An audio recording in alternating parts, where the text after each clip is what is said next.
سالوں سے ختم نہیں ہوا، اور آپ کی جماعت اسلامی کی طرف سے ہمیشہ یہ نعرہ لگایا گیا کہ پاکستان میں اسلامی معاشی نظام ہونا چاہیے، سودی نظام ختم ہونا چاہیے۔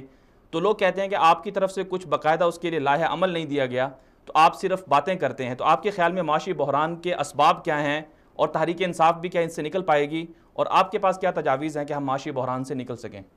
بسم اللہ الرحمن الرحیم، بہت شکریہ۔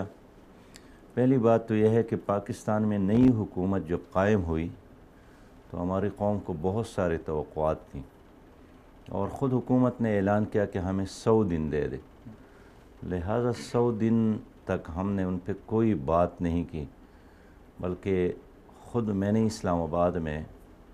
ایک اجتماعی سیمینار کیا جس میں پی ٹی آئی کے لوگوں کو بھی بلایا اور باقی لوگوں کو بھی بلایا، اور معیشت کو بہتر بنانے کے لیے تجاویز دیے۔ جب حکومت نے کہا کہ ہم مدینہ کی طرح اسلامی ریاست بنانا چاہتے ہیں تو ہم نے اس سٹیٹمنٹ کو ویلکم کیا، اور اپنے ماہرین کو ساتھ بٹھا کر ہم نے تجاویز دیے کہ اگر اب واقعی پاکستان کو ایک اسلامی ریاست بنانے کی طرف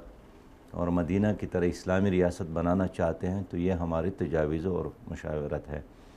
اس لیے ہم کوئی تعصب یا نفرت کی بنیاد پر نہیں،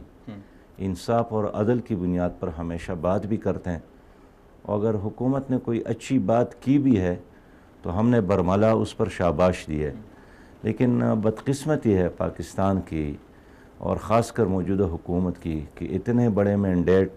کے بعد جو 8 مہینے گزر گئے، ہر دن وہاں کے انسانوں کے لیے، پاکستانیوں کے لیے نت نئے مشکلات کا پیغام لے کر آ رہا ہے، اور